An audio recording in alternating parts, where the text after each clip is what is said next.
आज हम इस वीडियो में बात करने वाले हैं वित्तीय बजट के बारे में। 2025 वित्तीय बजट के बारे में जो केंद्र सरकार ने पेश किया है। ठीक है, तो चलिए हम आगे वीडियो देखते हैं। ये वीडियो उनके लिए महत्वपूर्ण होगा दोस्तों जो गवर्नमेंट एग्ज़ाम की प्रिपरेशन कर रहे हैं या प्रतियोगी परीक्षा की तैयारी कर रहे हैं। ठीक है दोस्तों, चलिए हम देखेंगे बारीकी बारीकी से पॉइंट को।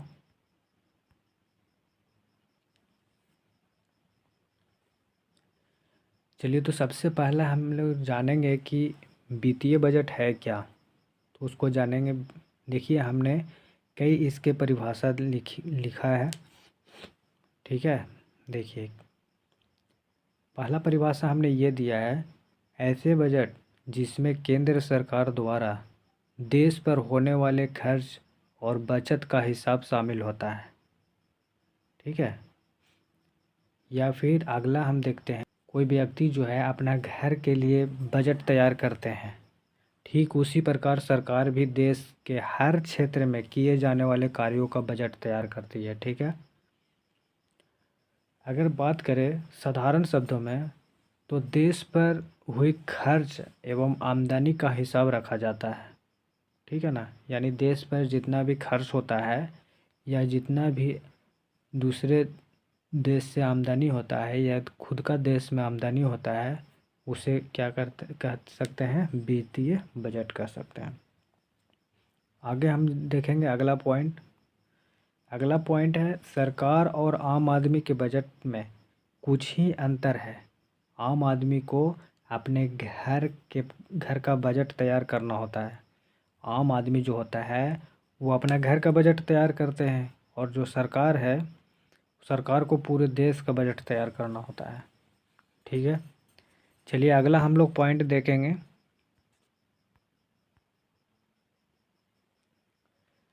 देखिए अगला पॉइंट है दोस्तों, वित्तीय बजट के प्रमुख घटक। वित्तीय बजट मुख्य रूप से दो भागों में विभाजित है।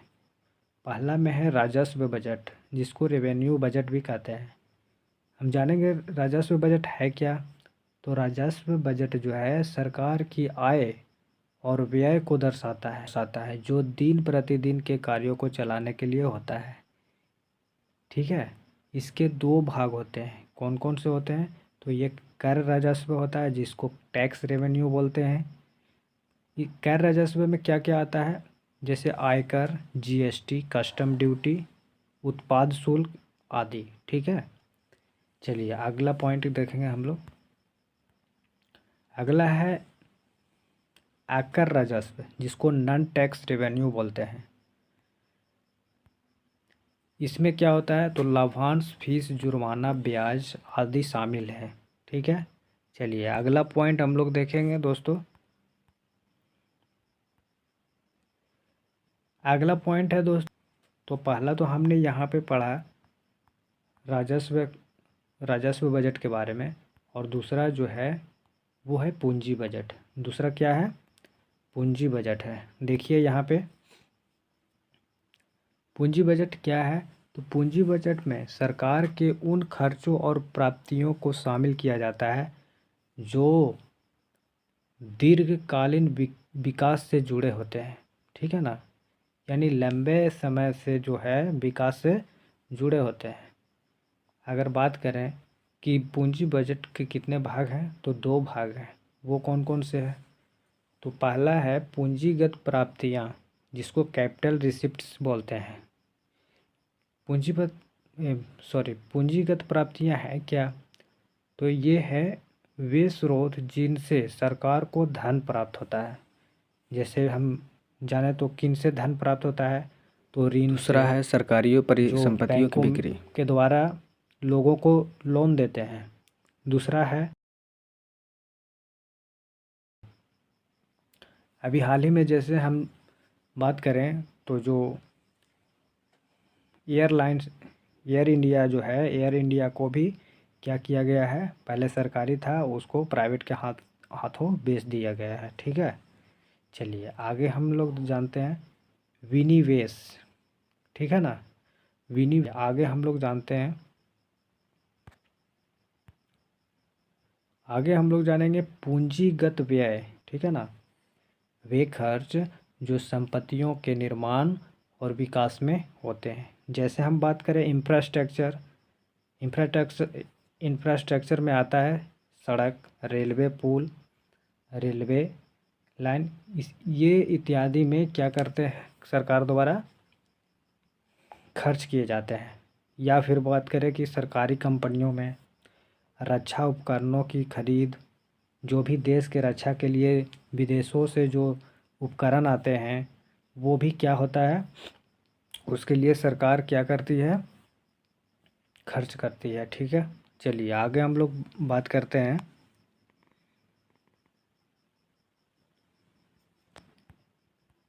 आगे हम बात करते हैं बजट में निम्नलिखित महत्वपूर्ण घटक भी शामिल होते हैं। कौन कौन से घटक हैं हम लोग जानेंगे। देखिए, तो यहाँ पे है राजकोषीय घाटा। क्या है दोस्तों, यहाँ पे राजकोषीय घाटा है।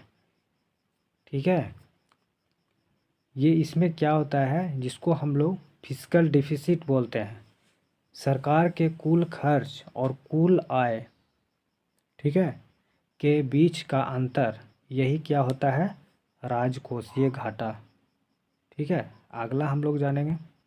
अगला पॉइंट है राजस्व घाटा, जिसको इंग्लिश में बोलते हैं रेवेन्यू डेफिसिट। ये होता क्या है, तो राजस्व व्यय और राजस्व प्राप्तियां के बीच अंतर को दर्शाता है। ठीक है, यानी राजस्व द्वारा जो भी खर्च हुआ या जो भी आमदनी हुआ उसके बीच का अंतर होता है। ठीक है, चलिए आगे हम नेक्स्ट बात करेंगे। प्राथमिक घाटा क्या है, तो वो है राजकोषीय घाटे से ब्याज भुगतान को घटाने पर बचा हुआ घाटा। ठीक है, नेक्स्ट पॉइंट है वित्तीय व्यय, जिसको हम लोग बोलते हैं फाइनेंशियल एक्सपेंडिचर। ये क्या है, तो ये ऋणों पर ब्याज, सब्सिडी और अन्य वित्तीय दायित्व से संबंधित खर्च होता है। ठीक है, जो सरकार द्वारा की जाती है। अगला हम जानेंगे, नेक्स्ट पॉइंट को देखेंगे, भारत में बजट के प्रकार। तो भारत में जो बजट के प्रकार है ये निम्न तरीक़ा से दिए गए हैं, हमने समझाया है। वार्षिक बजट, जिसको एनुअल बजट भी कहते हैं, ये होता क्या है, तो प्रत्येक वित्तीय वर्ष के लिए सरकार द्वारा प्रस्तुत किया जाता है। ठीक है, अच्छा अगला हम जानेंगे दूसरा पॉइंट क्या है इसका।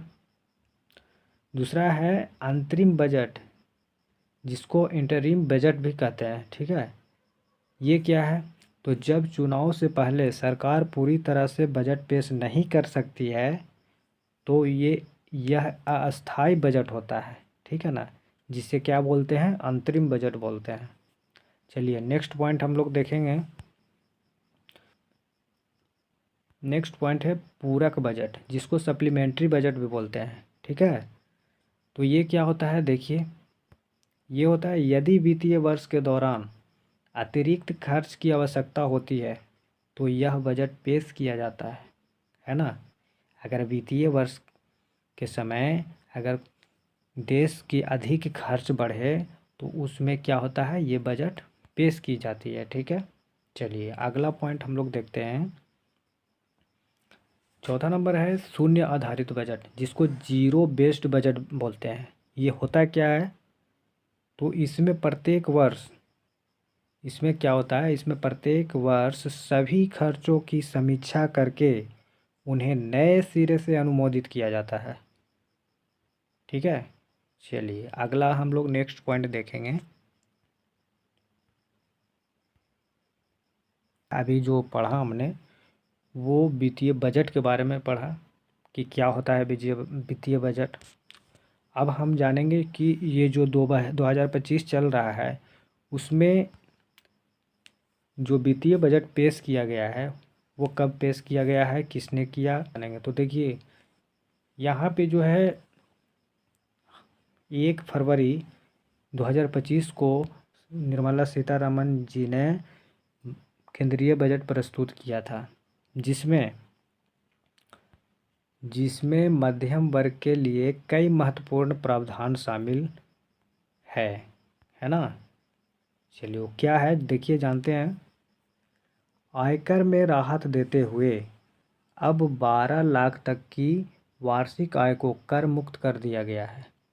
दोस्तों, सबसे बड़ी खुशखबरी की बात है कि अब जो भी लोग 12 लाख से अधिक खर्च करते हैं, निवेश करते हैं, तो उन्हें कोई भी टैक्स नहीं देना होगा। ठीक है, यानी कि अगर 12 लाख से आप अधिक खर्च करते हैं तो फिर उस पर टैक्स लगना शुरू हो जाएगा। चलिए अगला हम लोग पॉइंट देखते हैं। और 24 लाख तक की आय वालों के लिए कर स्लैब में समायोजन किया जाएगा और समायोजन किया गया है। ठीक है, यानी कि 12 लाख तक का जो है वार्षिक आय, उसमें कोई भी टैक्स नहीं देना होगा। ठीक है, अगर उससे अधिक होती है तो उसमें आपको टैक्स देना पड़ेगा। अगला है, घर की खरीदारी को भी प्रोत्साहित किया गया है। तो देखिए अगला पॉइंट है, घर की खरीदारी को भी प्रोत्साहित किया गया है।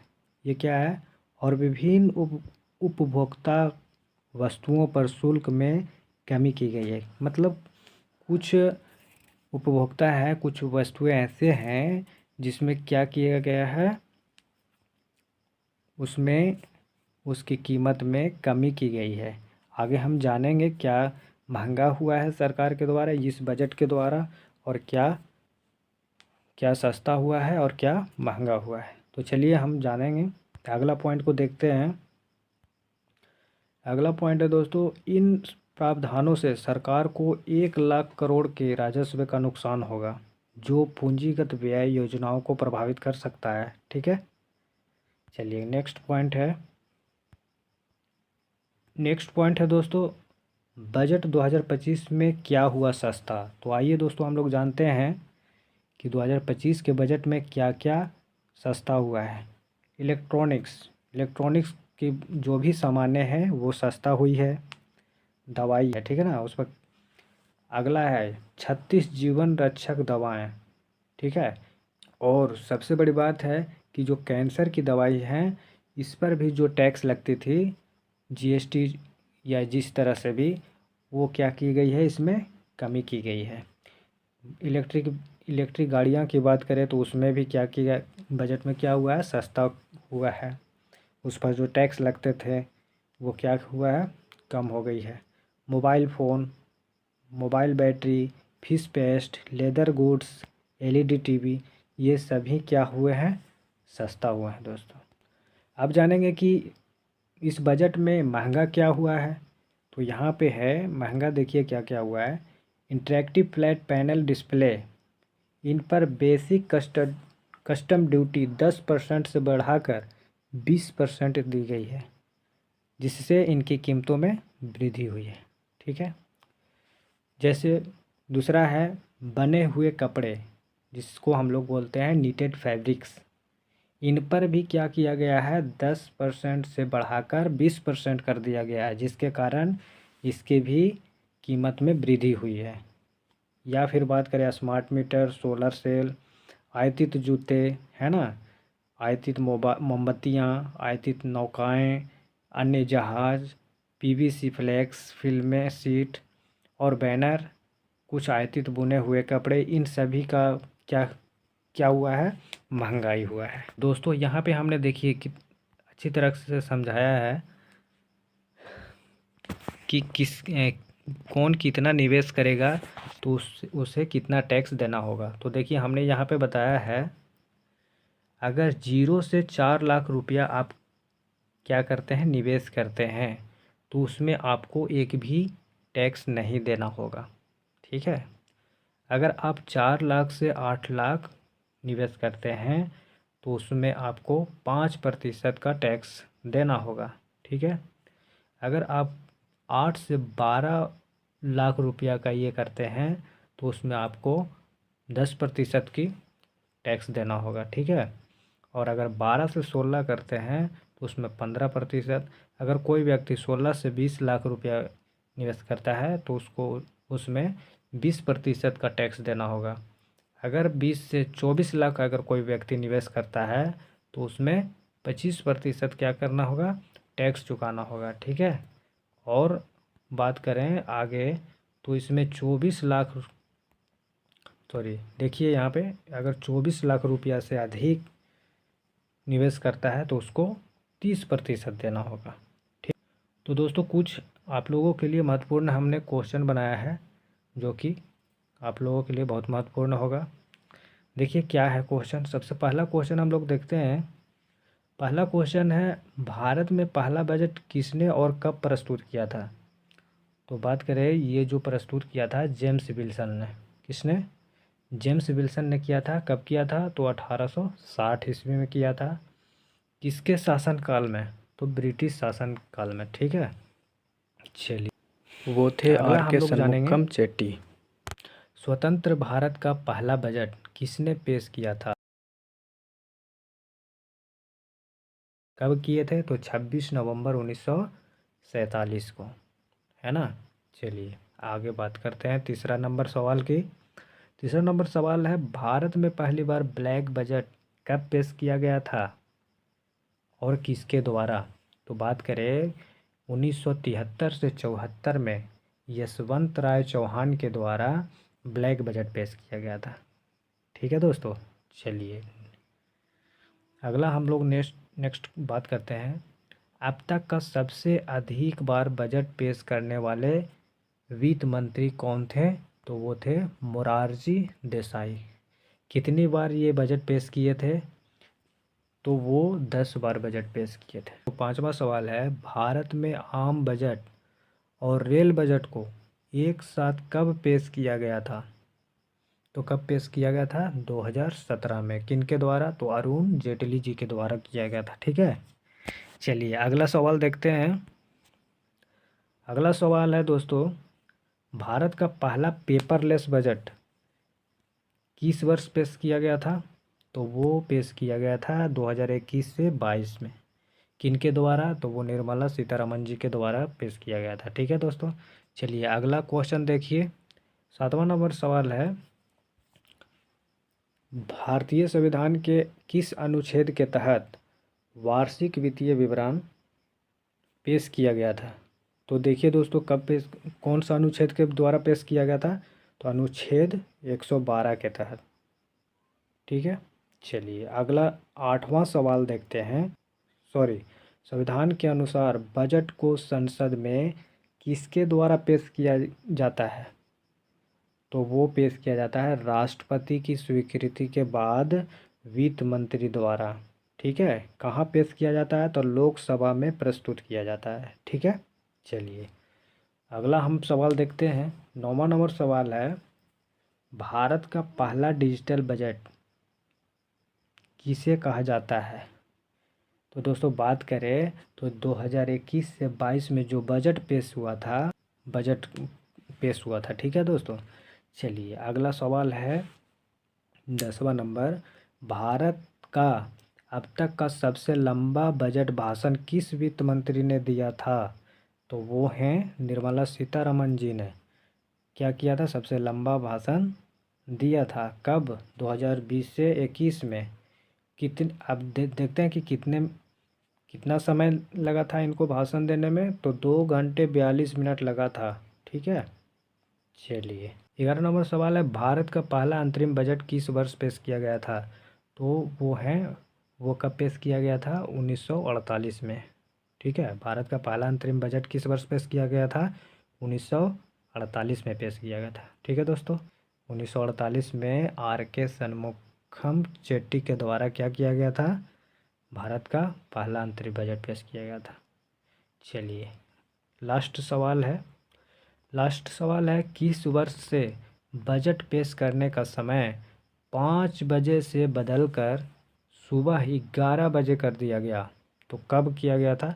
2001 में। किनके द्वारा किया गया था दोस्तों? तो यशवंत सिन्हा के द्वारा। ठीक है। चलिए तो आई होप ये वीडियो आप लोगों को पसंद आया होगा दोस्तों। अगर पसंद आया होगा तो अपने दोस्तों के पास ज़्यादा से ज़्यादा शेयर करें। वीडियो के डिस्क्रिप्शन में टेलीग्राम ग्रुप का लिंक दिया हुआ है, वहाँ से आप जा कर के PDF प्राप्त कर सकते हैं। ठीक है दोस्तों। चलिए।